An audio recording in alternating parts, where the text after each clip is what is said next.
ในตอนบ่ายของวันที่15ธันวาคม2025คณะกรรมการแนวเราสร้างศาสตร์แขวงบุรีคำไซนำโดยสหายวันเลินปุยมณีคณะประจำภาคแขวงประธานแนวเราสร้างศาสตร์แขวงได้เข้าวางกระตาดอกไม้และจุดธูปบูชาอยู่อนุสาวรีย์ฐานศรีสมพรโลวันไซ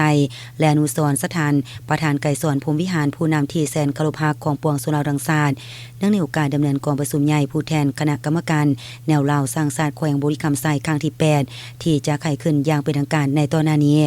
ทางนี้ก็เพื่อแสดงถึงความเคารพรักความกตัญญูรู้บุญคุณต่อคุณงามความดี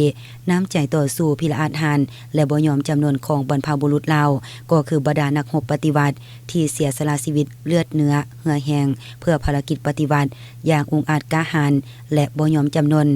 ภายใต้การซีนำพาของภาคประชาชนปฏิวัติลาวจนสามารถญาติได้ไสชนะและประกาศเอกราชและสถาปนาสาธารณรัฐประชาธิปไตยประชาชนลาวอย่างสมบูรณ์สง่าผ่าเผยและสืบต่อปฏิบัติภารกิจปกปักรักษาและสร้างสาพัฒนาประเทศชาติมาถึงปัจจุบันนี้จากนั้นคณะผู้แทนดังกล่าวก็ได้เข้าร่วมกองประชุมปฐมนิเวศอยู่สโมสรใหญ่ของแขวงเพื่อรับฟังการผ่านกฎระเบียบต่างๆของกองประชุมใหญ่ครั้งที่8ของคณะกรรมการแนวราวสร้างชาติแขวงทั้งนี้ก็เพื่อเนี่ยสาเหตุให้กองประชุมได้ประสบผลสำเร็จอย่างจบงามตามระดับคาดหมายที่วางไว้